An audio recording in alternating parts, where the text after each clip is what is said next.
My 5-year-old called a random number, sobbing. My mommy collapsed when I fainted. She had no idea she just called the billionaire father who never knew she existed.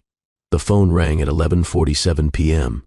Holden Cross stared at the unknown Portland number flashing across his screen.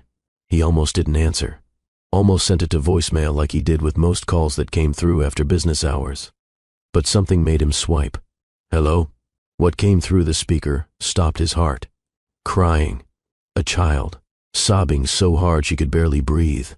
Please, please, I need help. My mommy won't wake up. Holden straightened immediately, his entire body going rigid. Who is this? Where are you? There's blood. On the floor.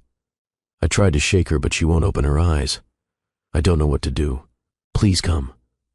Please, sweetheart, slow down. Tell me your name. Faye. My name is Faye. Okay, Faye, you're doing great. Whose phone is this? Where did you get this number? It's my mama's phone. I saw your name. It had a star. Are you Holden? The world tilted. He knew only one person who would have his personal number saved under his first name. Only one person who disappeared from his life 5 years ago without explanation, without warning, without a trace. Autumn Vale. Yes, I'm Holden. Is your mom's name Autumn? Yes. You know her?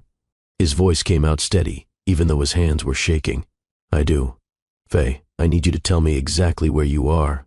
I don't know the street name. We live above the laundry place, the one with a blue sign. There's a red door on the side.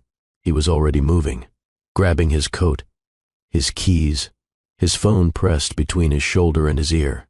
Stay on the phone with me, okay? Don't hang up. I'm coming right now. You promise? I promise. Have you ever gotten a phone call that flipped your entire world upside down? A call that revealed something you never saw coming? Maybe it was news about someone you loved. Maybe it was a truth that had been hiding in plain sight.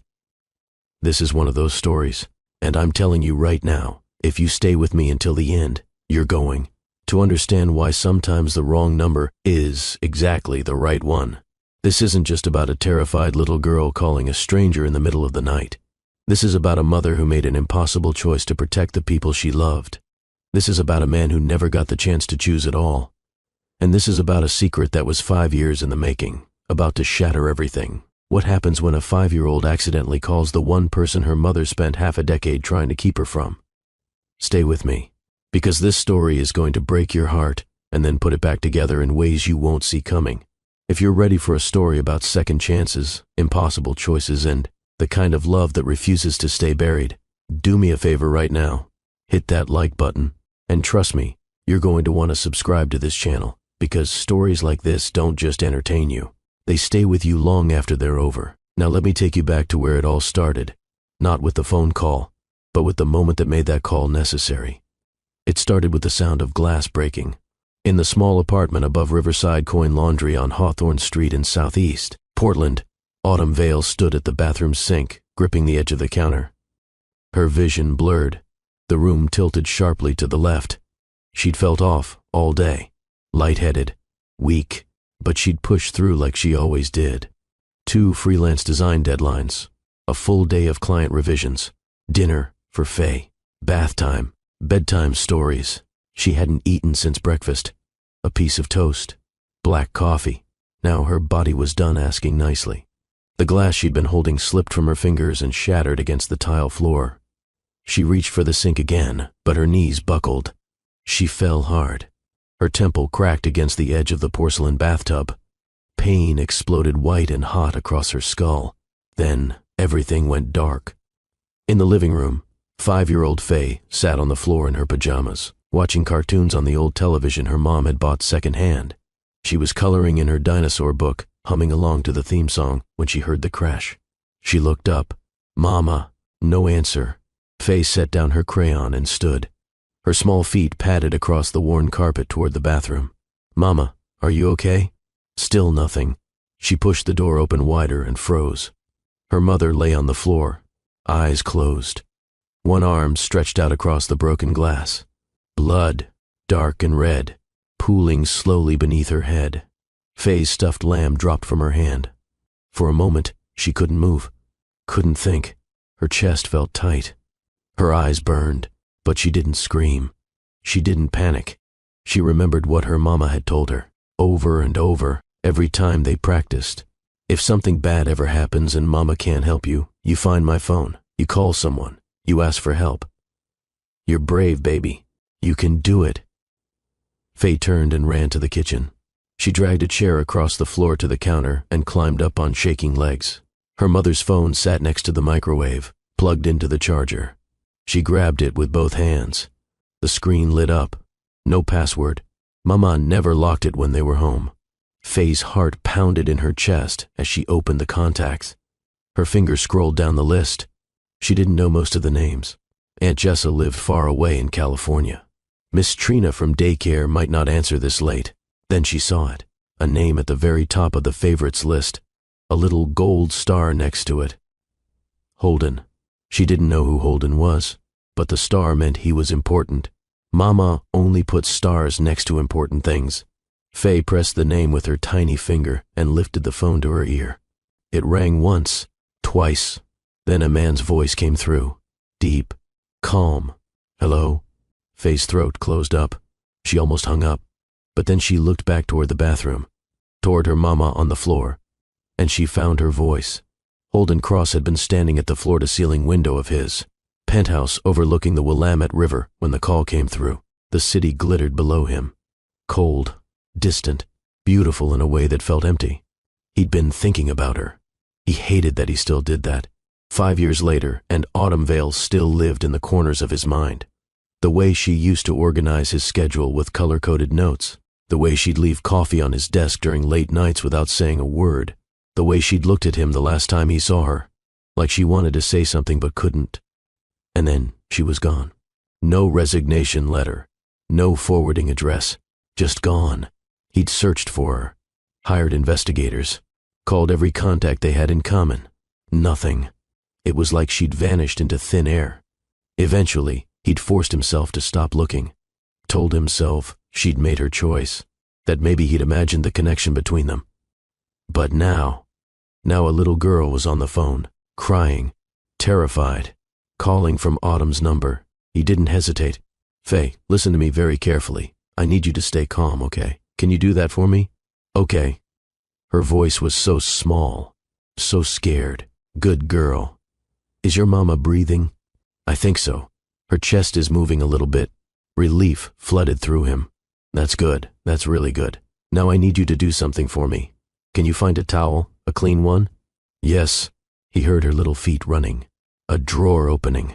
I got one. Perfect. I want you to fold it up and put it under your mama's head very gently. Just like a pillow. Can you do that? Uh-huh. He heard her breathing. Heard the soft sounds of her moving carefully. I did it. You're doing amazing, Faye. I'm so proud of you. Now tell me again where you live. Above the laundry place. It has a blue sign. We're in apartment 2C. Holden was already in the elevator. The doors closed as he pressed the parking garage button. Is there a street name? Anything you remember? Mama says we live on Hawthorne, near the place with the good donuts. That was enough. He knew the area. Knew exactly which laundry she meant. I'm in my car right now, Faye. I'm coming as fast as I can. You stay on the phone with me, okay? Don't hang up. Okay. Tell me something. What's your favorite color? Purple. Purple's a great color. What about animals? You like animals? I love dinosaurs. Dinosaurs are awesome. Which one's your favorite? The T-Rex. Because it's strong. Holden's throat tightened. He pulled out of the parking garage and onto the street. Rain misted against the windshield. The city blurred past him as he pushed the speed limit. You're strong too, Faye. You know that? I am. Absolutely. You're helping your mama right now. That's the bravest thing in the world. She was quiet for a moment. Then, in a voice so soft he almost missed it, she said, I'm scared. I know, sweetheart, but I'm almost there. Just a few more minutes. He ran 2 red lights. Took a corner too fast. Didn't care.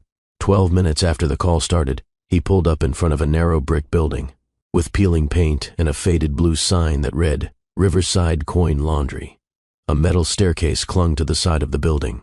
At the top, a red door hung slightly crooked on its hinges. Holden killed the engine and took the stairs 3 at a time. The door to apartment 2C was cracked open, just an inch. He knocked gently.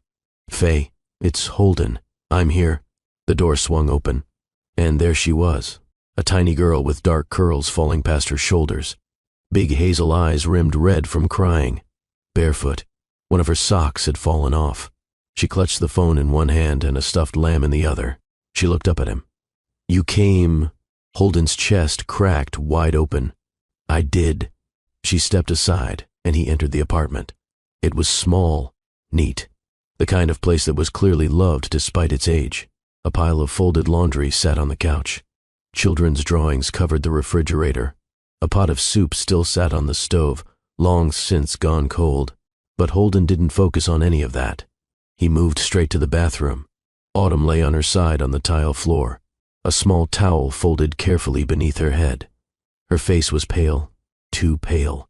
Blood had dried in a thin trail from her temple, down to her jaw. Her breathing was shallow but steady. Holden dropped to his knees beside her. His hands shook as he gently brushed her hair back from her face. He checked her pulse, checked the wound.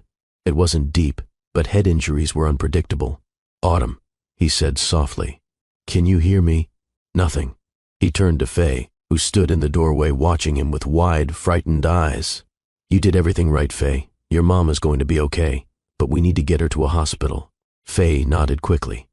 Holden slid his arms beneath Autumn's shoulders and knees and lifted her carefully. She was lighter than he remembered. Too light, like she'd been stretching meals, skipping her own so Faye could eat. His jaw tightened. "Faye, grab your coat, okay? And your shoes." She ran to the closet and pulled out a pink puffer jacket and a pair of light-up sneakers. She fumbled with the laces. Holden adjusted Autumn in his arms and looked down at the little girl struggling with her shoes. "It's okay. Just slip them on. We'll tie them in the car." She nodded and shoved her feet in. Together, they left the apartment. Holden carried Autumn down the metal staircase as carefully as he could. Faye followed close behind, clutching her lamb and her mother's phone. He settled Autumn in the back seat of the SUV, her head resting against the window. Faye climbed in beside her and immediately reached for her mother's hand. Holden got behind the wheel and pulled onto the street. He knew the fastest route to the nearest hospital, knew which ER had the shortest wait times this time of night. The rain picked up. Droplets streaked across the windshield. The city passed in a blur of streetlights and shadows. At the second red light, Faye's voice broke the silence. "You're not Uncle Ryan." Holden glanced at her in the rearview mirror. "No, I'm not. Mama talks about someone named Ryan sometimes. He lives downstairs.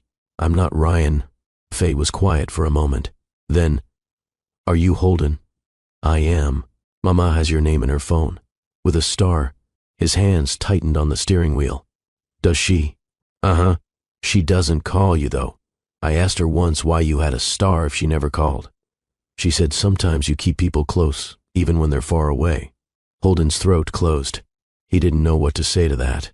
Didn't know how to process the idea that Autumn had kept his number all these years, that she'd thought about him, talked about him, that she'd had a child who looked about 5 years old. The timeline was starting to form in his head. Unwanted, undeniable, but he pushed it aside. Not now. Right now, Autumn needed help. "She's going to be okay," he said quietly, more to himself than to Faye. "You promise?" He met her eyes in the mirror, those hazel eyes that looked so familiar it hurt. "I promise." Faye held his gaze for a long moment. Then she nodded and turned back to her mother, resting her small hand on Autumn's arm. 10 minutes later, Holden pulled up to the emergency room entrance of Portland General. He didn't bother with parking, just threw the SUV into park right in front of the sliding glass doors. He lifted Autumn out of the back seat. Faye scrambled out after him, clutching her lamb. Holden strode through the doors without waiting for a nurse. He walked straight past the check-in desk, past a security guard who started to protest, and directly into the trauma bay. She collapsed. Head injury, possible concussion. She's been unconscious for over 20 minutes. She needs imaging, now.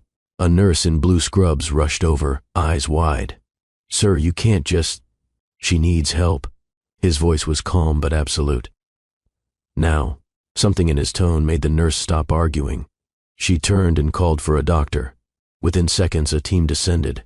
They transferred Autumn onto a gurney, asked rapid-fire questions. Holden answered what he could. Faye stood beside him, silent and trembling. As they wheeled Autumn away, Faye grabbed Holden's hand. He looked down. Her fingers were so small, so cold. He squeezed gently. "Come on," he said. "Let's go sit down." The waiting room was nearly empty. Fluorescent lights hummed overhead. A television in the corner played the news on mute. The air smelled like disinfectant and burnt coffee. Holden led Faye to a row of plastic chairs near the window.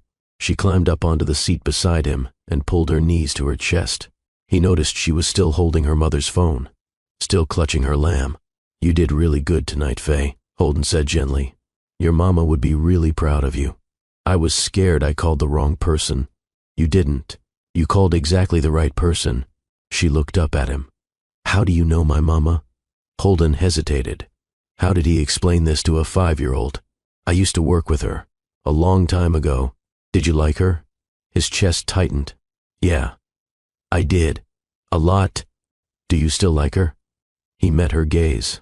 Honest, unflinching. "Yeah, I still do." Faye seemed to consider this. Then she said, "She doesn't have a lot of friends. Just Aunt Jessa, and Miss Trina from daycare, and Ryan downstairs, but he's old." Holden's heart ached. "What about you? You have friends?" "At daycare, but not a lot. Mama says that's okay. She says having one good friend is better than having 100 fake ones." "Your mama's right." They sat in silence for a moment. Then Faye yawned, a big, jaw-cracking yawn that made her eyes water. "You tired?" Holden asked. "A little. You can rest if you want. I'll wake you up when the doctor comes." Faye looked uncertain. "What if Mama needs me?" "Then I'll make sure you're there, I promise." She studied his face for a long moment. Then, seemingly satisfied, she leaned against his side and closed her eyes. Holden sat very still. He barely breathed. This little girl, this stranger, she trusted him, and he didn't even know if he deserved it. He looked down at her, at the way her dark curls fell across her face, the shape of her nose, the stubborn set of her chin, even in sleep, and the thought that had been forming in the back of his mind since the moment he saw her pushed its way to the front. She looks like me. No, he shut it down. It was impossible. Autumn would have told him. She wouldn't have kept something like that from him. Would she? He sat there in the fluorescent hum of the waiting room, a sleeping child leaning against him, and tried not to think about the fact that 5 years ago, Autumn had disappeared. 5 years ago, she'd left without a word, and now she had a daughter who was approximately 5 years old. He tried not to think about it, but the math was already done. 40 minutes later, a nurse in green scrubs approached. She had kind eyes and a calm demeanor. "Are you here with Autumn Vale?" Holden stood carefully, trying not to wake Faye. She stirred but didn't open her eyes. "Yes." "How is she?" "She's stable. Concussion, severe dehydration and exhaustion. No internal bleeding. She's lucky." Relief washed over him. "Can I see her?" "She's still unconscious, but yes. Room 12. Just down the hall." "Thank you." The nurse glanced at Faye. "Is this her daughter?" "Yes. She can come too if she wants." Holden looked down at Faye. She'd woken up at the sound of voices and was rubbing her eyes. "Did the doctor come?" she asked. "Yeah, sweetheart. Your mama's okay. Do you want to go see her?" Faye nodded quickly and slid off the chair. Holden led her down the hallway. Room 12 was at the end. The door was half open. Inside, Autumn lay in a hospital bed, and 4 in her hand, a bandage on her temple. Her eyes were closed. Her face was still too pale, but she was breathing, steady and strong. Faye ran to the side of the bed and grabbed her mother's hand. "Mama." No response. Faye's lip trembled. "Why won't she wake up?" "She's just resting," Holden said gently. "Her body needs time to heal, but she's okay." "She's okay." Faye climbed carefully onto the chair beside the bed and curled up, still holding her mother's hand. Holden stood in the corner of the room, watching them. A mother and daughter. A family. A family he wasn't part of, but maybe should have been. He stayed there, silent, watching over them. He didn't know what else to do. An hour passed. Then 2. Faye fell asleep in the chair, her head resting on the edge of the hospital bed. Holden didn't move, didn't leave. And then, just past 3 a.m., Autumn's eyes fluttered open. She blinked against the harsh fluorescent lights. Her hand moved instinctively to her head, touching the bandage. She winced. Then she turned her head and saw him. For a moment, neither of them moved. Neither of them spoke. Autumn's lips parted. Her eyes went wide, confused, disbelieving. Then she sat up too fast. The room spun. The four tugged at her hand. Holden stepped forward. Careful. She pressed a hand to her temple, breathing hard. What are you doing here? Her voice was hoarse, shaking. Faye called me. Autumn's eyes darted to her daughter, asleep in the chair, then back to him. What? You collapsed. She didn't know who to call. She found my number in your phone. Autumn's face went white, whiter than it already was. No, she wasn't supposed to. She was terrified, Autumn. She needed help. You shouldn't be here. Her voice cracked. Where else would I be? She looked away. Her jaw trembled. You should go. I'm not going anywhere.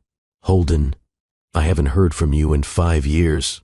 His voice was quiet, but edged with something raw. Something that had been building for half a decade. You disappeared. No explanation. No goodbye. I looked for you for months, and now I find out you have a daughter. She's not your concern. The words hit him like a slap. He stepped closer. His voice dropped. Isn't she? Autumn's breath hitched. She shook her head. Don't. How old is she, Autumn? Stop. How old? Tears spilled down her cheeks. 5. She's 5. The room went very still. Holden stared at her. At the woman he'd once thought he knew. The woman who'd left without a word. She's mine, he said. It wasn't a question. Autumn closed her eyes. A sob broke free, and that was all the answer he needed. Before either of them could say another word, the door creaked open. Faye stirred in the chair. Her eyes blinked open. She saw her mother sitting up and her entire face lit up. Mama! She scrambled onto the bed and threw her arms around Autumn's neck. Autumn held her tight, so tight, like she was the only thing keeping her together. I'm okay, baby. I'm okay. You scared me. I know. I'm so sorry. Faye pulled back and looked at her mother's face. Then she turned to Holden. He came, just like I asked. He drove really fast and carried you and everything. Autumn's gaze lifted, met his. For a moment, they just looked at each other, 1,000 words passing between them in silence. Then Autumn whispered, Thank you. Holden didn't respond. Couldn't, because everything he thought he knew had just been ripped apart, and he had no idea how to put it back together. A nurse came in a few minutes later to check Autumn's vitals. She asked questions, took notes, explained the discharge process. Autumn answered mechanically. Her eyes kept drifting to Holden, then away, like she couldn't bear to hold his gaze. Faye sat between them on the hospital bed, oblivious to the tension, chattering about how brave she'd been. I remembered what you taught me, Mama. I found your phone and I called for help, and Holden came so fast. He promised you'd be okay, and you are. Autumn's voice was soft, strained. You did perfect, sweetheart. When the nurse left, silence settled over the room again. Finally, Holden spoke. They're discharging you in an hour. I'll drive you home. You don't have to.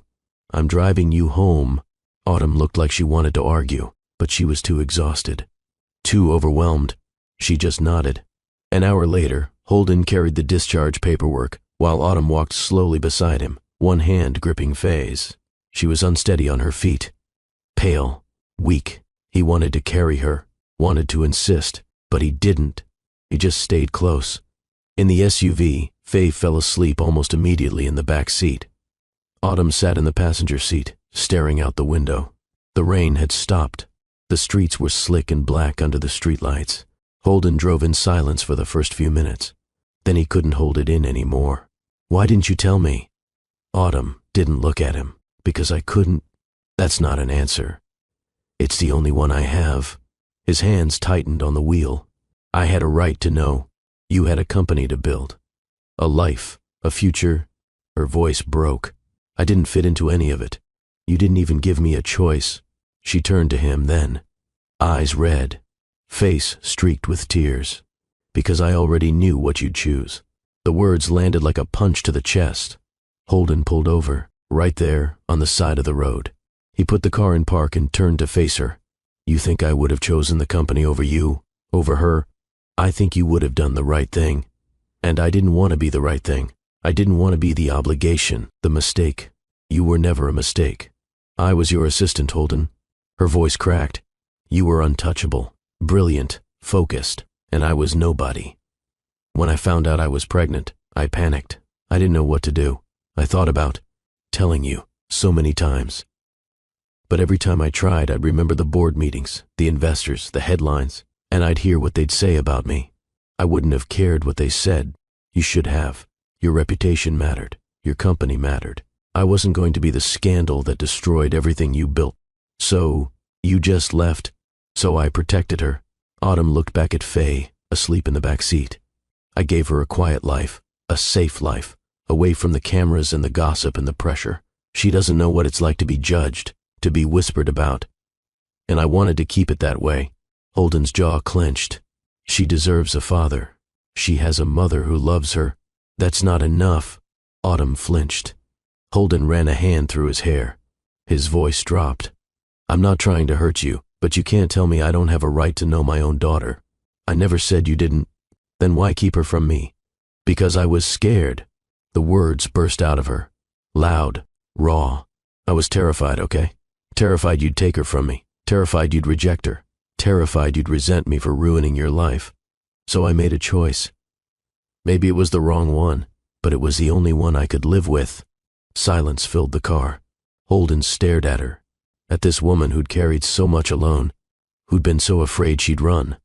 His anger didn't disappear, but it softened, just a little. I wouldn't have taken her from you, he said quietly. You don't know that. Yes, I do. Autumn looked at him, really looked, and for the first time, she saw something she hadn't expected. Certainty. He wasn't angry because he wanted to punish her.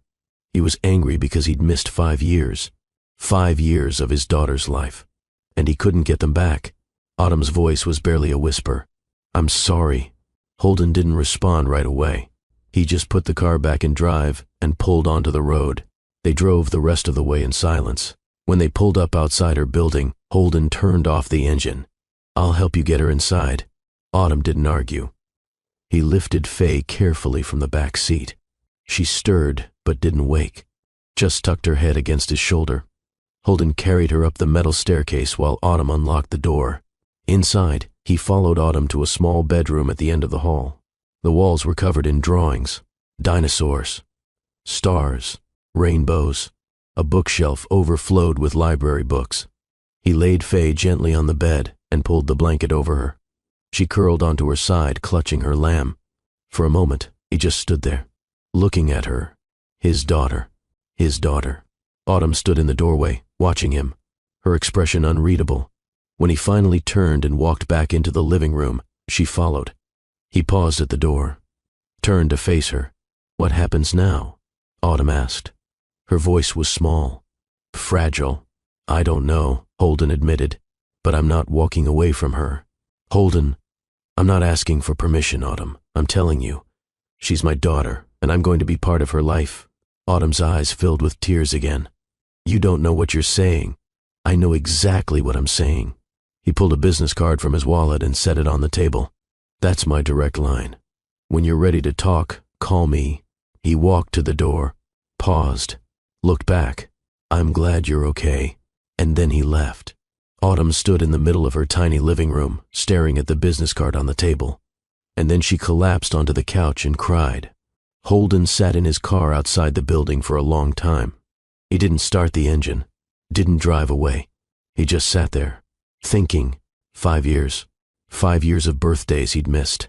First words, first steps, bedtime stories. 5 years of a life he didn't even know existed. And now that he did, everything had changed. He couldn't go back to pretending he didn't know. Couldn't go back to his carefully controlled world where everything made sense. Because nothing made sense anymore, except one thing. That little girl upstairs was his daughter, and he wasn't going to lose her. Not now, not ever. He pulled out his phone and sent a single text to his assistant. Clear my schedule for the next 2 weeks. I have something more important to handle. Then he started the car, and drove home. But he knew he wouldn't sleep. Not tonight. Maybe not for a long time. The next morning, Autumn woke to sunlight streaming through the thin curtains of her bedroom. Her head throbbed. Her body ached. The events of the previous night felt like a bad dream, until she saw the hospital discharge papers on her nightstand. It was real. All of it.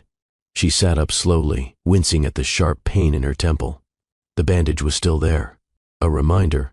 From the other room, she heard Faye's voice, singing softly to herself. Autumn stood and walked slowly to the kitchen. Faye sat at the table, coloring in her dinosaur book. She looked up when her mother entered and smiled. "You're awake." "I am." Autumn's voice was hoarse. "How long have you been up?" "Not long. I made myself cereal. I didn't spill." "Good job, baby." Autumn poured herself a glass of water and sat down carefully at the table. Faye watched her with big, serious eyes. "Are you still sick?" "Just a little tired, but I'm okay." "Holden said you'd be okay. He promised." Autumn's chest tightened. "He did, huh?" "Uh-huh. He's really nice, Mama. And he drove super fast. And he carried you like you were a princess." Autumn didn't know what to say to that. Faye tilted her head. "Is he your friend?" Autumn hesitated. "He used to be. Can he be your friend again?" "I don't know, sweetheart. I think he wants to be. He was really worried about you." Autumn's throat closed. She reached over and smoothed Faye's curls. "Finish your coloring, okay? Mama needs to make a phone call." Faye nodded and went back to her dinosaurs. Autumn walked to the living room and picked up the business card Holden had left on the table. She stared at it for a long time. Then she picked up her phone and dialed. The phone rang 3 times before he picked up. Holden Cross. His voice was professional, clipped, like he was in the middle of something important. Autumn almost hung up. "It's me." Silence. Then his tone shifted. Softer. "Autumn, I'm calling because..." She paused, took a breath. "Because you're right. We need to talk." "Okay, but not over the phone, and not here. Faye doesn't know about you, about any of this, and I need to figure out how to tell her before anything else happens. I understand. Do you?" Her voice cracked. "Because I don't. I don't understand any of this. You were supposed to stay gone. You were supposed to stay in the past where it was safe. Safe for who?" She didn't answer. Holden's voice was gentle but firm. "I'm not trying to blow up your life, Autumn, but you can't expect me to pretend I don't know, that she doesn't exist." "I know." Tears slipped down her cheeks. "I know, so let's talk. Face to face. Just the two of us." "When?" "Today. This afternoon. There's a coffee shop on Division. Sterling Grounds. Do you know it?" "I know it." 2 o'clock. Autumn closed her eyes. Okay. He paused. "How are you feeling? Your head?" The question caught her off guard. "It hurts." "But I'm okay. You need to rest." "Doctor's orders." "I will." Another pause. Then, quieter. "Thank you for calling." Autumn didn't know what to say to that. So she just hung up. She stood in the middle of her living room, phone still in her hand, and tried to steady her breathing. This was happening. After 5 years of running, hiding, protecting, it was all coming apart, and she didn't know if she was ready. At 1:45 p.m., Autumn stood in front of her closet, staring at the small collection of clothes hanging there. She didn't know what to wear to a conversation that could change everything. She settled on jeans and a sweater. Simple, comfortable. She wasn't trying to impress anyone. Faye sat on the bed behind her, swinging her legs. "Where are you going, Mama?" "Just to meet a friend, baby. Miss Trina from daycare is going to come sit with you for a little bit." "Is it Holden?" Autumn froze. "Why would you think that?" Faye shrugged. "Because you've been looking at his card all morning, and you look nervous. You only look nervous when something's important." Autumn turned to face her daughter. Sometimes she forgot how perceptive Faye was. "You're right.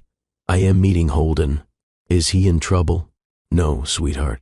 We just need to talk about some grown-up stuff." "About me?" Autumn's breath caught. "What makes you say that?" "Because he kept looking at me last night, like he was trying to figure something out." Autumn sat down on the bed beside her daughter. "You're a very smart girl, you know that?" Faye grinned. "You tell me all the time." Autumn smoothed her curls. "Holden is. He's someone who cares about us. and I need to talk to him about how we're all going to be friends, okay? Okay. Faye paused. I like him, Mama. He's nice, and he has a really cool car. Autumn laughed despite herself. Yeah, he does.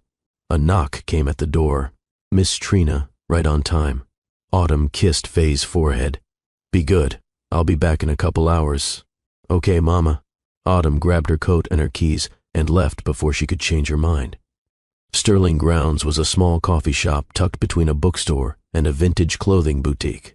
It had big windows, mismatched furniture, and the kind of atmosphere that felt both cozy and anonymous.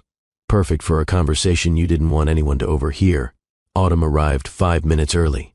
She ordered a tea she didn't really want and sat at a table in the back corner.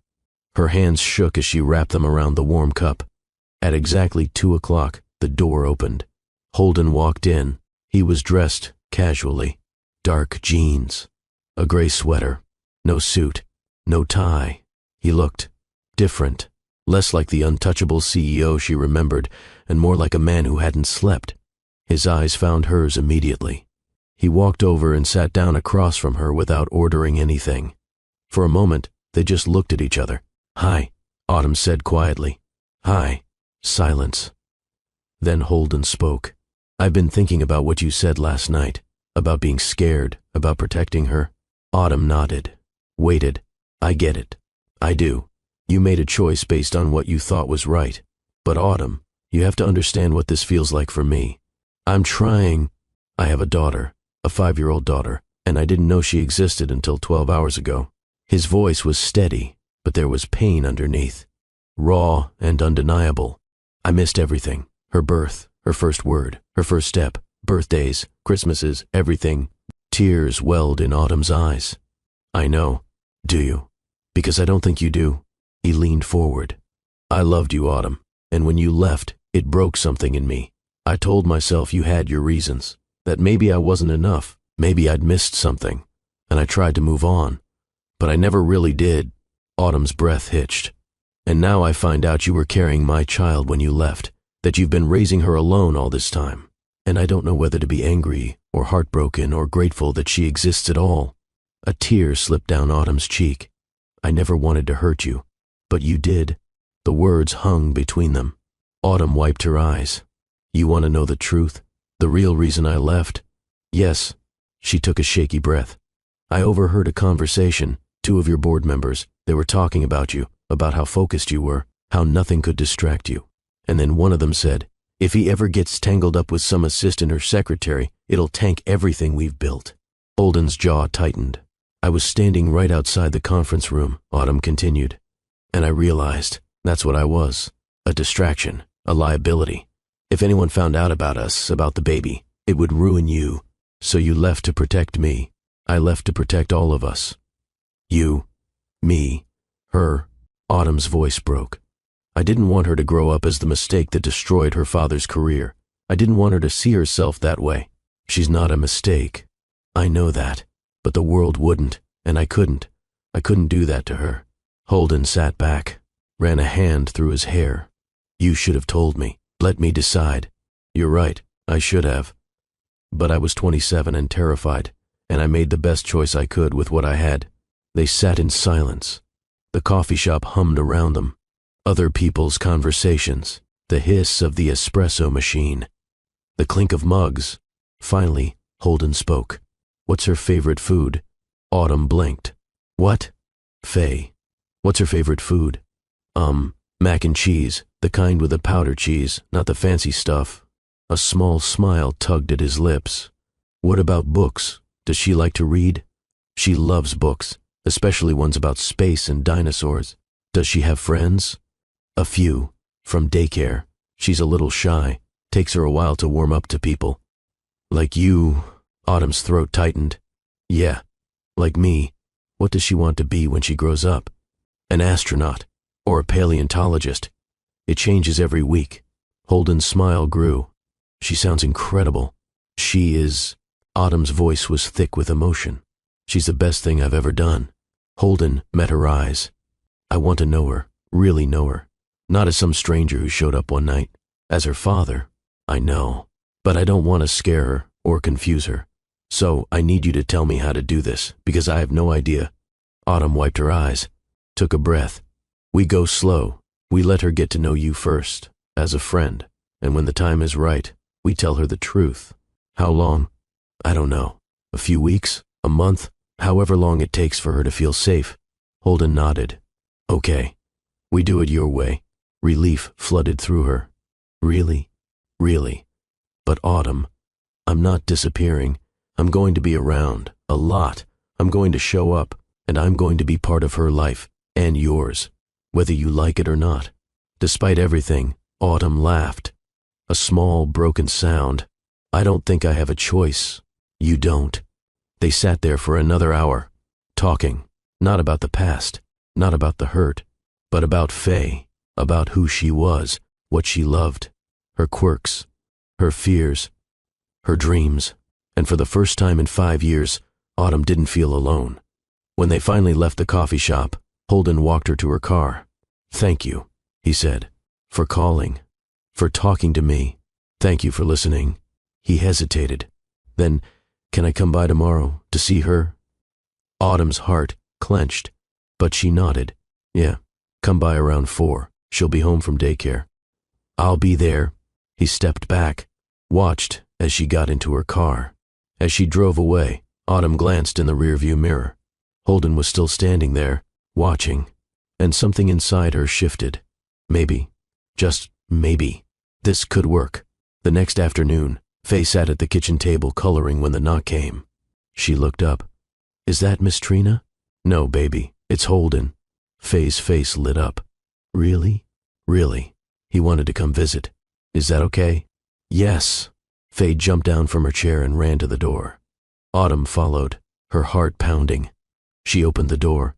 Holden stood there, holding a small bag. Hi, he said. Hi, Autumn replied. Faye peeked around her mother's leg. Hi, Holden. He crouched down to her level. Hey, Faye, I brought you something. Her eyes went wide. You did? He reached into the bag and pulled out a book. The cover showed a T-Rex standing under a starry sky. I heard you like dinosaurs in space, so I thought, maybe you'd like this. Faye took the book with reverent hands. This is so cool. You think so? Yeah, thank you. She hugged the book to her chest and looked up at her mother. Can Holden stay for a while? Autumn met Holden's eyes. He looked hopeful, nervous. Yeah, she said softly. He can stay. Holden spent the next 2 hours sitting on the floor with Faye, reading the dinosaur book, building block towers, and answering approximately 1 million questions. Do you like dinosaurs? I do now. What's your favorite color? Blue. What's yours? Purple. Do you have a dog? No. Do you want one? So bad. But Mama says our apartment is too small. Maybe one day. Autumn watched from the couch, her chest tight with emotion. This was her daughter. And him, together. It felt surreal, terrifying, and somehow, right, when Holden finally stood to leave, Faye hugged his leg. Will you come back? He looked at Autumn. She nodded. Yeah, he said, ruffling Faye's hair. I'll come back. At the door, he paused. Thank you, he said quietly to Autumn. For what? For letting me in. She didn't know what to say, so she just nodded, and as he walked down the stairs, Faye tugged on her mother's hand. I really like him, Mama. Autumn's eyes filled with tears. Yeah, baby, me too. Over the next 2 weeks, Holden became a regular presence in their lives. He came by after work, brought dinner, fixed things around the apartment that had been broken for months. The leaky faucet, the loose cabinet door, the window that wouldn't close all the way. He read to Faye every night he was there, played with her, listened to her ramble about her day, and, slowly, he and Autumn started to rebuild something. Not what they'd had before, something new. One evening, after Faye had gone to bed, Holden and Autumn sat on the small balcony outside her apartment. The city stretched out below them, quiet, glowing. She asked me today if I was going to be her dad, Holden said quietly. Autumn's heart stopped. What did you say? I told her I'd like to be, if that was okay with her. And what did she say? Holden smiled. She said okay. And then she asked if that meant she could call me Dad. Tears spilled down Autumn's cheeks. I told her she could call me whatever she wanted, Holden continued, and she said she'd think about it. Autumn laughed through her tears. That sounds like her. They sat in silence for a moment. Then Holden spoke again. I know this is complicated. I know we're figuring it out as we go. But Autumn, I don't regret any of this. She looked at him. You don't? No, I wish I'd known sooner. I wish things had been different. But I'm grateful I know now, and I'm grateful for her, for you. Autumn's voice was barely a whisper. I never stopped loving you. Holden's breath caught. I tried, she continued. I tried so hard to move on, to forget, but I couldn't. And every time I looked at Faye, I saw you, and it hurt. But it also felt like I still had a piece of you with me. Holden reached over and took her hand. I never stopped either, he said. They sat there, hands intertwined, hearts healing. And for the first time in 5 years, Autumn felt hope. Real, tangible hope.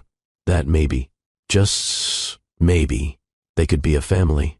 3 weeks after that first phone call, Faye asked the question Autumn had been dreading. They were eating breakfast. Pancakes. Holden had stopped to buy early to make them before heading to the office. He just left. The door had barely closed, and Faye looked up at her mother with those big knowing eyes. Mama, is Holden my dad? Autumn's fork clattered to her plate. She stared at her daughter. Faye didn't look upset, just curious. Why do you ask that, baby? Because he looks like me, and he's here all the time. And you look at him the way Princess Anna looks at Kristoff in Frozen. Autumn's heart pounded. How long have you been thinking about this? A while. Faye shrugged. I asked Miss Trina if it was possible to meet your dad when you're already 5, and she said sometimes dads don't know about their kids right away, but when they find out, they come. Is that what happened? Tears filled Autumn's eyes. She reached over and took Faye's small hand. Yeah, sweetheart, that's what happened. So, he ice my dad? Yes. Faye was quiet for a moment, processing. Then she said, okay. Autumn blinked. Okay. Yeah. I think he's a good dad. He reads good voices for the dinosaurs. And he fixes stuff. And he makes you smile. Autumn let out a choked laugh. He does, doesn't he?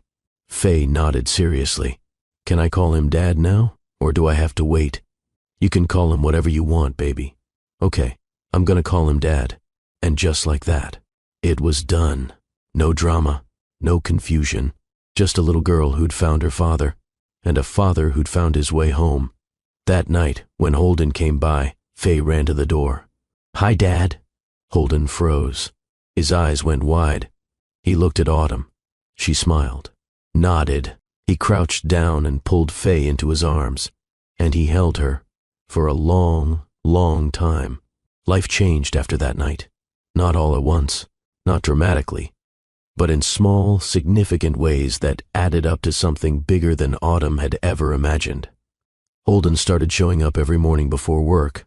He'd bring fresh bagels from the bakery down the street, coffee for Autumn, chocolate milk for Faye. They'd eat breakfast together at the small kitchen table, Faye chattering about her dreams, Holden listening like every word was precious. Because to him, it was. He'd missed 5 years. He wasn't going to miss another moment. Autumn watched it happen, watched her daughter fall in love with her father, watched Holden transform from the controlled, untouchable CEO she'd once known into someone softer, someone present, someone real, and she felt herself falling all over again. It terrified her. One evening, 3 weeks after Faye had started calling him Dad, Autumn sat on the couch folding laundry while Holden and Faye built a blanket fort in the living room. It needs more structural support, Holden said seriously, adjusting a pillow. Faye giggled. It's a fort, Dad, not a building. All good forts have structural integrity. You're silly. I'm an engineer. There's a difference. Autumn smiled as she folded one of Faye's tiny shirts. This was what she'd been afraid to hope for. A family. A real one. Her phone buzzed on the coffee table. A text from her best friend Jessa. Call me, now. It's important. Autumn's stomach dropped. Jessa didn't text like that unless something was wrong. She excused herself to the bedroom and dialed. Jessa picked up on the first ring. Have you seen it? Seen what? Check your email. I'm forwarding you something. Autumn opened her laptop, waited. The email came through. She clicked it, and her blood went cold. It was a link to a gossip website. The headline read, Portland tech billionaire Holden Cross spotted with mystery woman and child. Secret family? Below it were photos. Grainy, taken from a distance. But unmistakable. Holden entering her apartment building. Holden carrying Faye on his shoulders at the park. Holden and Autumn sitting on a bench, talking, while Faye played nearby. Oh God, Autumn whispered. It gets worse, Jessa said. Read the article. Autumn scrolled down. Her hands shook. The article speculated wildly. Was this a secret love child? A hidden relationship? Why had Cross kept this family under wraps? Who was the mystery woman? One particularly vicious comment section was already filling up. Gold digger. Probably trapped him with a baby. She looks poor. Bet she's after his money. Autumn's chest tightened. She couldn't breathe. This was exactly what she'd been afraid of. Autumn, you still there? Yeah. Her voice was barely a whisper. What are you going to do? I don't know. She hung up, sat on the edge of her bed, stared at the photos. They'd been so careful, or so she thought, but clearly not careful enough. A knock came at the bedroom door. Autumn. Holden. She quickly closed the laptop. Yeah? He opened the door, took one look at her face and stepped inside. What's wrong? She didn't know how to say it, so she just opened the laptop and turned it toward him. Holden's jaw tightened as he read. His eyes scanned the photos, the headline, the comments. Then he closed the laptop. I'll handle it. How? Autumn's voice cracked. This is exactly what I was trying to avoid. Now everyone's going to know. Everyone's going to talk. Faye's going to hear things. Terrible things. No, she's not. You can't control what people say, Holden. No, but I can control the narrative. What does that even mean? He pulled out his phone. Made a call. Garrett, I need a press statement drafted tonight. I'm releasing it tomorrow morning. He paused. Listened. I don't care what the board thinks. This is happening. Another pause. Fine. Schedule an emergency meeting for 8 a.m. I'll be there. He hung up. Autumn stared at him. What are you doing? Taking control. Before this gets out of hand. It's already out of hand. Holden knelt in front of her. Took her hands. Listen to me. I'm not going to let them tear you apart. Or Faye. I'm going to release a statement. A real one. Not some vague PR nonsense. I'm going to tell the truth. The truth? That I have a daughter. That her mother is someone I deeply respect and care for. That this isn't a scandal. It's my family. Autumn's breath caught. Holden, your company, your reputation, means nothing compared to you and Faye. Tears spilled down her cheeks. You don't mean that? Yes, I do. He wiped her tears with his thumb. I spent 5 years building an empire, and you know what? I was miserable. Every single day. Because the one thing I wanted, I couldn't have. And now I have a second chance. And I'm not letting it go because some strangers on the internet have opinions. Autumn let out a shaky laugh. You're insane. Probably. He pulled her into his arms, held her tight, and for a moment she let herself believe it could be that simple. The next morning, Holden sat in the executive boardroom of Cross Industries. 12 board members stared at him from across the polished table. His CFO, Garrett Haynes, stood at the head, arms crossed.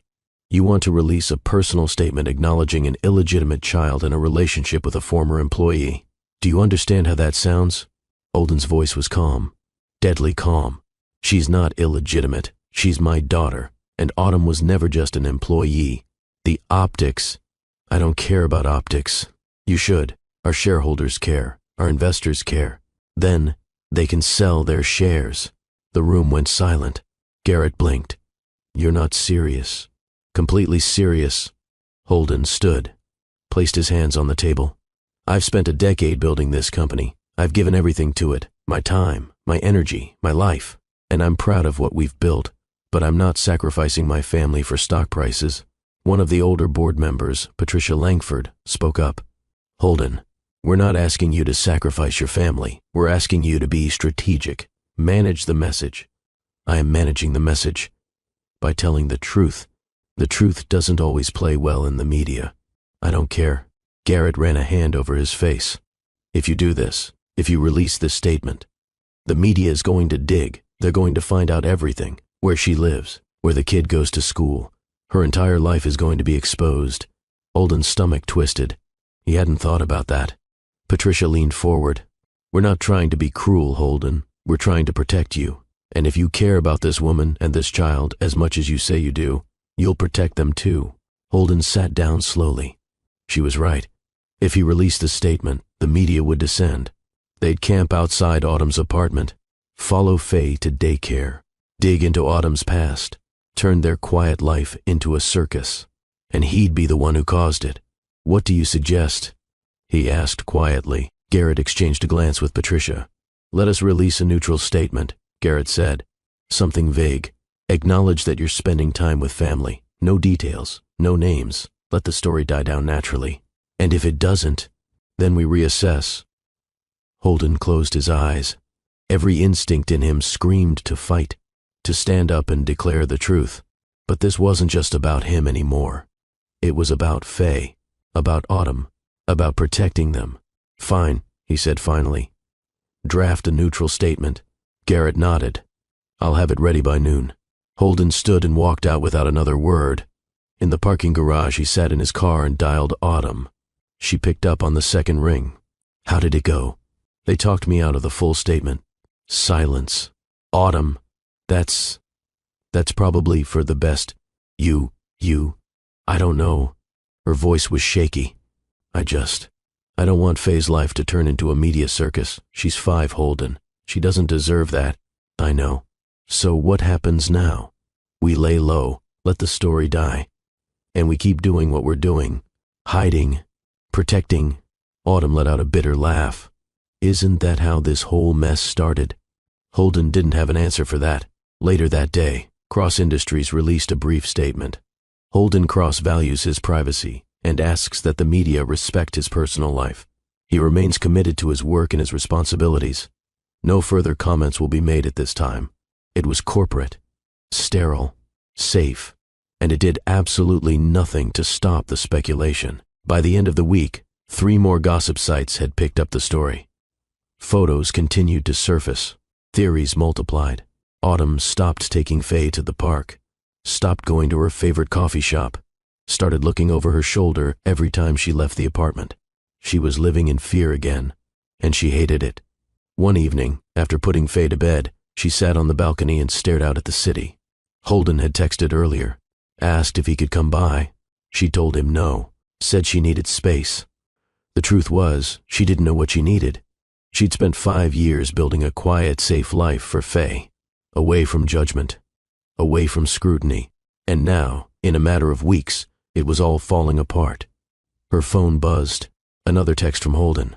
I know you said you needed space, but I'm downstairs. If you want to talk, I'm here. If not, I'll leave. Autumn closed her eyes. She should tell him to go, should protect what little peace she had left. But instead, she texted back. Come up. 2 minutes later, there was a soft knock at the door. She opened it. Holden stood there, hands in his pockets, looking more uncertain than she'd ever seen him. Hi, he said. Hi. She stepped aside. He entered. They sat on the couch in silence for a long moment. Then Holden spoke. I'm sorry. Autumn looked at him. For what? For all of it. For not being there 5 years ago. For not fighting harder to find you. For bringing all this chaos into your life now. You didn't bring the chaos. I did. When I kept Faye from you, you were trying to protect her. And look where that got us. Autumn's voice broke. Now she's going to grow up with people whispering about her, calling her mother names, saying terrible things. Not if I can help it. You can't stop it, Holden. You can't control what people say. No. But I can control what Faye hears, what she believes about herself, about you, about us. Autumn shook her head. I don't know if that's enough. Holden turned to face her fully. What are you saying? I'm saying, maybe this was a mistake, you getting involved, us trying to be a family. Maybe it's too complicated. Maybe it's not fair to Faye. You don't mean that, don't I? Tears streamed down her face. She was happy before. We had a simple life, a safe life. And now I don't know what we have. Holden's jaw clenched. You have me, both of you. That's what you have. For how long? Until the media attention gets too bad? Until your board decides we're too much of a liability? That's never going to happen. You don't know that. Yes, I do. Holden's voice was fierce. Because I'm not walking away. Not from you. Not from Faye. Not ever. Holden, I love you. The words hung in the air. Autumn froze. Holden's eyes were intense, unwavering. I've loved you since the day you organized my entire filing system by color and told me it was more efficient. I loved you when you'd leave notes on my desk reminding me to eat. I loved you when you disappeared and I didn't know why. And I love you now, even with all the complications and the mess and the fear. I love you, and I love our daughter, and I'm not giving up on this family. Autumn couldn't breathe. Say something, Holden whispered. I'm terrified. So am I. What if we can't protect her? Then we'll face it together. Autumn looked at him, at this man who'd driven across the city in the middle of the night because a scared little girl called for help, who'd sat in hospital waiting rooms and learned to build blanket forts and read dinosaur books with silly voices, who'd chosen them over and over. I love you too, she whispered. Holden's breath caught. And then he kissed her, soft at first, then deeper, like he was trying to pour 5 years of longing into a single moment. When they finally pulled apart, Autumn was crying. We're going to figure this out, Holden said. I promise. Autumn nodded, believed him, because what other choice did she have? If you're still with me, I need you to know something. This story isn't just entertainment. It's a reminder that love, real love, doesn't run when things get hard. It stays. It fights. It chooses you, even when the world is watching. If that resonates with you, hit that like button. Drop a comment telling me about a time someone chose you when it wasn't easy. Let's build a community of people who believe in real love. And subscribe, because we're not done yet. This story still has some twists you won't see coming. 2 weeks later, the media storm hadn't died down. If anything, it had gotten worse. Someone had dug up Autumn's old employment records, confirmed she'd worked for Cross Industries 5 years ago. The timeline was too convenient to ignore. The headlines shifted. Cross Industries CEO's secret baby mama was former employee. Did Holden Cross hide love child to avoid scandal? Mystery woman identified. Autumn Vale, former executive assistant. Autumn's name was everywhere. Her photo, her address, where Faye went to daycare, everything. She stopped leaving the apartment, started having groceries delivered, kept Faye home from daycare. Holden hired security, 2 discreet guards who monitored the building, made sure no one harassed them. But the damage was done. Autumn's quiet life was gone, and she didn't know how to get it back. One afternoon, while Faye napped, Autumn sat at the kitchen table scrolling through her phone. She shouldn't have. She knew better, but she couldn't stop herself. Comment after comment. She baby-trapped him. Probably got pregnant on purpose. Gold digger. He should get a paternity test. Her vision blurred. Her chest tightened. A panic attack. She recognized the signs. She stood quickly, tried to breathe. Couldn't. The room spun. And then strong hands were on her shoulders. Autumn, look at me. Holden. When had he gotten here? Breathe with me. In, out, in, out. She tried. Failed. Tried again. Slowly, the room stopped spinning. There you go. You're okay. I've got you. Autumn collapsed against him, sobbed into his chest. I can't do this. I can't. It's too much. Yes, you can. They hate me. They don't know you. They think I'm a terrible person. They're wrong. She pulled back, looked up at him with red, swollen eyes. How did you even know to come? You didn't answer my texts. I got worried. She let out a broken laugh. So you just showed up? I always show up. Fresh tears spilled down her cheeks. Holden wiped them away gently. I have an idea, he said quietly. What? Move in with me. Autumn blinked. What? You and Faye. Move into my place. It's secure, private. No one can get to you there, and you won't have to deal with this anymore. Holden, we can't just move in with you. Why not? Because that's a huge step. So we've only been, whatever this is, for a few weeks. Autumn, we have a 5-year-old daughter together. I think we're past worrying about moving too fast. She opened her mouth, closed it. He had a point. What about Faye? She asked. This is the only home she's ever known. We'll make it an adventure. Kids love adventures. I don't know. Holden took her hands. I'm not asking you to marry me, yet. He smiled softly. I'm just asking you to let me take care of you, both of you. Let me give you a safe place where you don't have to be afraid. Autumn's throat tightened. You've been doing this alone for 5 years, Holden continued. Let me help, please. She looked around the small apartment, the place where she'd built a life, raised her daughter, survived. And then she thought about the reporters outside, the photos, the comments, the fear. Okay, she whispered. Holden's eyes widened. Yeah? We'll move in with you. He pulled her into his arms and held her so tight she could barely breathe. You won't regret this. I hope not. 3 days later, Holden's SUV was packed with boxes. Not many. Autumn didn't have much. Faye sat in the back seat, clutching her stuffed lamb, eyes wide with excitement. We're really going to live in Dad's big house? Autumn smiled despite her nerves. Yeah, baby, we really are. Does it have a backyard? It does. Can we get a dog? Holden laughed from the driver's seat. We'll talk about it. Faye grinned. As they pulled away from the apartment building, Autumn looked back one last time. 5 years of memories, of struggle, of survival. And now, something new. She reached over and took Holden's hand. He squeezed gently. You okay? He asked. Ask me later. Holden's penthouse was nothing like Autumn's apartment. Floor-to-ceiling windows overlooked the river, sleek modern furniture, a kitchen that looked like it belonged in a magazine, 3 bedrooms, 2 bathrooms, a study, space, so much space. Faye ran through the rooms, squealing with delight. Mama, there's a bathtub big enough to swim in. Autumn couldn't help but smile. Holden came up beside her, carrying a box. What do you think? I think it's a lot, too much. I don't know yet. He set the box down and turned to her. I had the guest room set up for Faye, but if you want her closer to you, we can rearrange. No, the guest room is fine. She paused. Where am I sleeping? Holden's expression softened. Wherever you want. There's another guest room, or, he hesitated. Or you could stay with me. Autumn's heart pounded.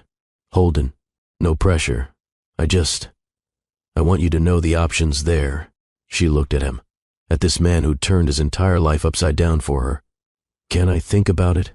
Of course, that night, after Faye was tucked into her new bed, after the boxes were unpacked, after the chaos had settled, Autumn stood in the living room, staring out at the city lights.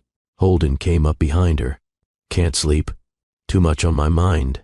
He stood beside her, close but not touching. Want to talk about it? I keep thinking. What if this doesn't work? What if we're making a mistake? Then we'll figure it out. Together. You make it sound so simple. It is simple. I love you. You love me. We have a daughter. Everything else is just details. Autumn laughed softly. I don't think your board would agree. I don't care what the board thinks. She turned to face him. You keep saying that, but eventually. You're going to have to care. This is your company, your legacy. You're my legacy. His voice was fierce. You and Faye. Not some corporation, not stock prices or quarterly reports. You. Tears filled Autumn's eyes. I don't deserve you. Yes, you do. He cupped her face in his hands. You've been fighting alone for so long. Let me fight with you. Let me be your partner. In all of it. Autumn's voice was barely a whisper. I'm scared. I know. So am I. But I'd rather be scared with you than safe without you. And then he kissed her. Slow, deep, full of promise. When they finally pulled apart, Autumn rested her forehead against his. I'll stay with you, she whispered. In your room. If the offer's still open, Holden's breath caught. It is. It always will be. That night, for the first time in 5 years, Autumn didn't sleep alone. And she didn't have nightmares. She just rested. The next few weeks were an adjustment. Faye loved the new house. Loved having her dad around all the time. Loved the big backyard and the fancy bathtub and the fact that Holden made pancakes that were somehow better than Mama's.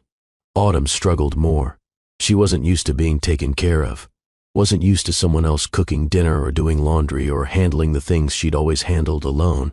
But slowly, she started to relax, started to let Holden in, not just into her life, but into her heart. One evening, Holden came home from work to find Autumn in the kitchen, attempting to make his favorite meal, chicken parmesan. It wasn't going well. "Need help?" he asked, trying not to laugh at the flower in her hair. I thought I could figure it out. Clearly I was wrong. He came up behind her and wrapped his arms around her waist. "We can order takeout. I wanted to do something nice for you. You're here. That's nice enough."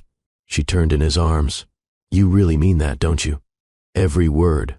She kissed him, soft and sweet, and for the first time, she believed it. Believed that maybe, just maybe, she was enough. But not everything was perfect. The media attention hadn't completely died down. It had just shifted. Now the focus was on where Autumn and Faye had gone. Speculation ran wild. Had they left the city? Had Holden paid them off? Was the relationship over before it began? Holden's PR team advised continued silence. But Holden was getting tired of hiding. One night, after Faye was asleep, he brought it up. "I want to do a family photo." Autumn looked up from her book. "What?" "A photo, the three of us. And I want to release it, officially." "Holden, we talked about this." "I know, but I'm tired of hiding. Tired of letting people speculate. I want them to know this is my family, and I'm proud of it." Autumn set her book down. "And what happens after? When the media descends again? We deal with it, together." "You keep saying that because it's true." She was quiet for a long moment. Then she said, "What kind of photo?" Holden's eyes lit up. "Just us, casual, happy, real. No staged PR nonsense?" "No staged PR nonsense." Autumn sighed. "Okay, but I get to approve it before it goes out. Deal." The photo was taken the following weekend, not by a professional photographer, by Holden's assistant, who came over with a good camera and a gentle demeanor that put Faye at ease. They sat on the couch, Holden in the middle, Autumn on one side, Faye on his lap. Faye wore her favorite purple dress. Autumn wore jeans and a sweater. Holden wore a casual button-down. They looked like a family. The assistant took maybe 20 photos. But there was one where Faye was laughing at something Holden said, where Autumn was looking at them with pure love in her eyes, where Holden looked complete. That was the one. Holden showed it to Autumn that night. "What do you think?" She stared at it, at the three of them, together. "We look happy," she said softly. "We are happy. Yeah, we are. So, can I post it?" Autumn took a deep breath, then nodded. "Post it." The next morning, Holden released the photo on his personal social media. The caption was simple: "My family, my heart, my everything." Within an hour, it had gone viral. The comments section exploded, but this time, most of them were different. "This is beautiful. You can see how much he loves them. That little girl is adorable. Good for him for choosing love." Of course, there were still negative comments. There always would be. But they were drowned out by the positive ones, by people who saw what Holden saw. A family.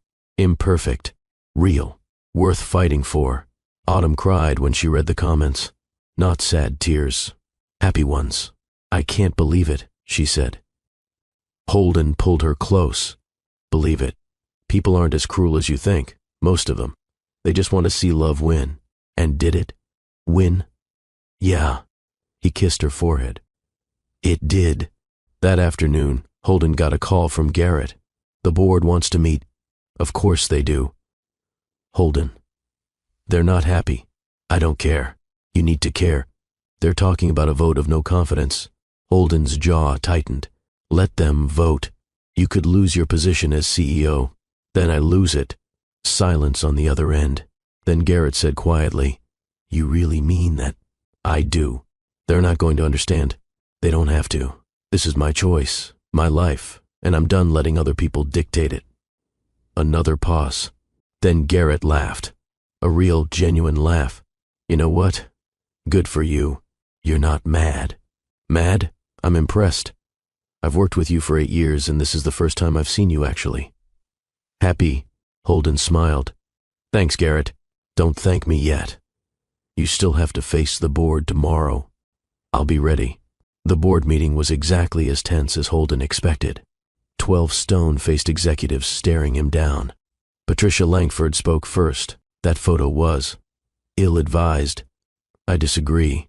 You've made your personal life a spectacle. I've claimed my family publicly. There's a difference. The shareholders are concerned. The shareholders will survive. One of the younger board members, Marcus Chen, spoke up. Actually, they're thriving. Everyone turned to look at him. Marcus pulled up a tablet. Since the photo was posted, our stock has gone up 3%. Public sentiment toward the company has improved. People like seeing a CEO who's human, who has a family, who isn't just a corporate robot. Patricia frowned. That's unexpected, but true. Marcus looked at Holden. Turns out, authenticity sells. Holden fought back a smile. Patricia sat back, looked around the table. Well, I suppose if the numbers support it, they do. Marcus confirmed. The tension in the room eased. Garrett leaned over and whispered, "Looks like love wins again." Holden smiled. Yeah, it did. Life settled into a new rhythm after that. Holden still worked, but he left the office at 5 every day. No exceptions. Dinner was sacred. Family time was sacred. Autumn started taking freelance design projects again. Working from home. Building her career back up on her terms. Faye started at a new school. A private one with better security. She made friends. Thrived. And slowly, the media attention faded. Because there was no scandal. No drama. Just a family. Living their life. One evening, 6 months after the photo, Holden came home with a small box in his pocket. His heart pounded as he walked through the door. Faye ran to greet him like always. "Dad, guess what I learned today?" "What?" "How to spell Tyrannosaurus." "That's amazing. Can you spell it for me?" She did. Perfectly. He high-fived her. Autumn appeared from the kitchen, wiping her hands on a towel. "Dinner's almost ready." "Perfect." He kissed her. "Can we talk after Faye goes to bed?" She raised an eyebrow. "That sounds ominous." "It's not. I promise. After dinner, after Faye was bathed and read to and tucked in, after the dishes were done and the house was quiet." Holden led Autumn out to the balcony. The city sparkled below them. "What's this about?" Autumn asked. Holden took her hands.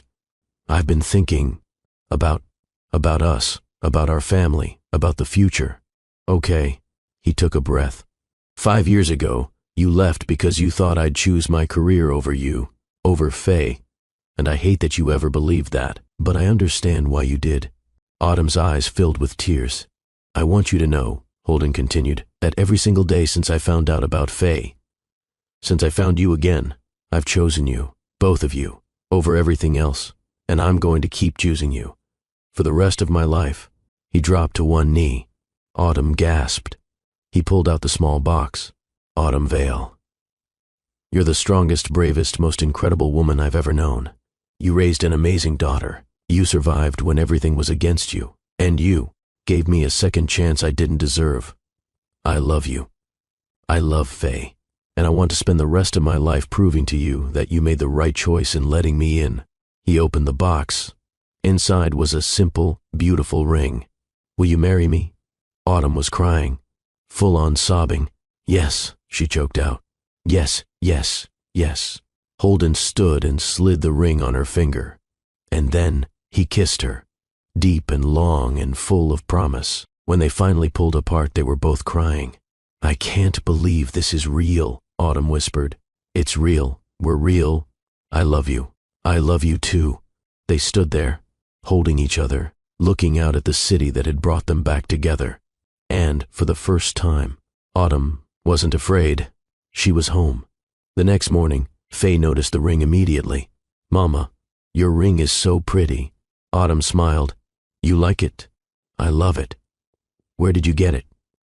Autumn looked at Holden. He knelt down to Faye's level. "I gave it to your mama," he said gently, "because I asked her to marry me." Faye's eyes went wide. "You did?" "I did." "And she said yes." Faye looked between them. "So, you're going to be married, Like in movies? Yeah, baby, Autumn said. Like in movies. Faye thought about this for exactly 2 seconds. Then she threw her arms around both of them. This is the best day ever. Holden laughed and pulled them both close. Yeah. It really is. The wedding was small. Just close friends and family, held in the backyard of Holden's. Their home. Faye was the flower girl. She took her job very seriously. Autumn wore a simple white dress. No veil, no fuss. Just her, and Holden couldn't take his eyes off her. When she walked down the aisle, when she took his hands, when she said I do, he felt something he'd been missing for years. Wholeness. They exchanged vows they'd written themselves. Autumn's were simple. I spent 5 years running because I was afraid of being judged, afraid of being hurt, afraid of hoping for something I didn't think I deserved. But you taught me that love isn't about fear, it's about courage. And I choose to be courageous. I choose you, today and every day. Holden's were just as simple. I built an empire thinking that's what would make me happy. But I was wrong. You make me happy. Faye makes me happy. This, us, this is everything. And I promise to choose you, to fight for you, to love you, no matter what. There wasn't a dry eye in the crowd. When the officiant pronounced them husband and wife, Holden kissed Autumn like it was the first time and the last time all at once, and Faye cheered louder than anyone. At the reception, Holden gave a speech. Most of you know my story, how I built Cross Industries from the ground up, how I worked 80-hour weeks, how I sacrificed everything for success. He paused. But what you might not know is that I was miserable. I had everything I thought I wanted, and none of it mattered, because I didn't have her. He looked at Autumn. 5 years ago she left, and I didn't understand why. I was angry, hurt, lost, but now I know. She left because she loved me, because she wanted to protect me. And our daughter, his voice broke. And that kind of love, that selfless, sacrificial love, that's the real success. Not money, not power. Love. He raised his glass. So here's to second chances, to courage, to family, and to the woman who taught me what really matters. Everyone raised their glasses. To Autumn. To Autumn. Autumn was crying again. Holden walked over and pulled her to her feet. Dance with me. There's no music. So, she laughed and let him lead her to the middle of the backyard. And they danced, in silence, under the stars, just the two of them, until Faye ran over and insisted on joining. And then it was the three of them. A family. Finally. Completely. If this story has touched you, I need you to do something for me. Hit that like button. Share this video with someone who needs to hear it. Someone who's afraid to hope. Someone who thinks second chances don't exist. Someone who needs to know that love, real love, is worth fighting for. Drop a comment and tell me what this story meant to you. And subscribe, because I have more stories like this. Stories about courage, about healing, about love that refuses to give up. 1 year later, Faye was 6 now, confident, happy, thriving. She had friends, hobbies, a dog named Rex who she absolutely adored. Autumn's design business had taken off. She was working with major clients, making a name for herself. And Holden had stepped back from day-to-day operations at Cross Industries.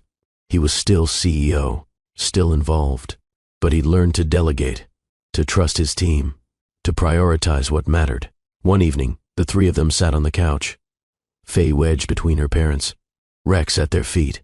They were watching a movie, some animated thing about dinosaurs in space, Faye's current obsession.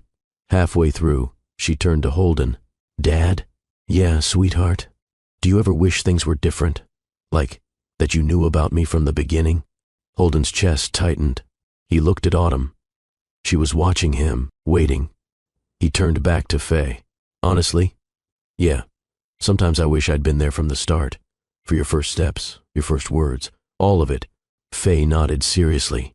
But, Holden continued, I don't regret how things happened, because everything, all the hard stuff, it brought us here, to this, and I wouldn't trade this for anything. Faye smiled. Me neither. She turned back to the movie. Holden reached over and took Autumn's hand. She squeezed, and they sat there, together, watching dinosaurs float through space. A family built not on perfection, but on second chances, on courage, on love. Later that night, after Faye was asleep, Holden and Autumn stood on the balcony. Their spot. Do you ever regret it? Holden asked quietly. Telling me, letting me in. Autumn looked at him. Not even for a second. Even with all the chaos, the media, the scrutiny. Even with all of that, she leaned her head on his shoulder. You know what I regret? What? Waiting so long. I should have told you from the beginning. Should have trusted you. You were protecting her. I was protecting myself. From getting hurt. From being rejected. And in doing that, I hurt all of us. Holden turned to face her. We can't change the past, but we have the future. And I plan to make every day count. Autumn smiled. Me too. He kissed her forehead. I love you. I love you too. They stood there. In the quiet. In the peace.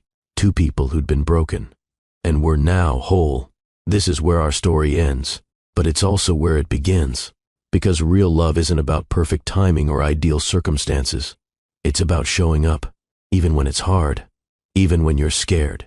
Even when the world is watching. Holden and Autumn's story teaches us that second chances are real. That courage is stronger than fear. That family isn't always about biology. It's about choice. It's about choosing each other. Every single day. If you've stayed with me until the end, thank you. Truly. Stories like this remind us what matters. They remind us to be brave. To hope. To love without holding back. I'm Dr. Phillips, and I believe in love. The messy kind. The complicated kind. The kind that doesn't give up. If you believe in it too, do me a favor. Hit that like button one more time. Leave a comment telling me what moment in this story hit you the hardest. Was it the phone call? The revelation? The proposal? I want to know. Share this video with someone who needs to hear it. Someone who's given up on love. Someone who thinks they've missed their chance. Someone who needs to know that it's never too late. And subscribe to Love and Twilights with Dr. Phillips. Because every single day, I'm bringing you stories that will make you feel. That will remind you what it means to be human. To struggle. To overcome. To love. Thank you for being here. Thank you for listening. Thank you for believing that stories like this matter. Because they do. You matter. Your story matters.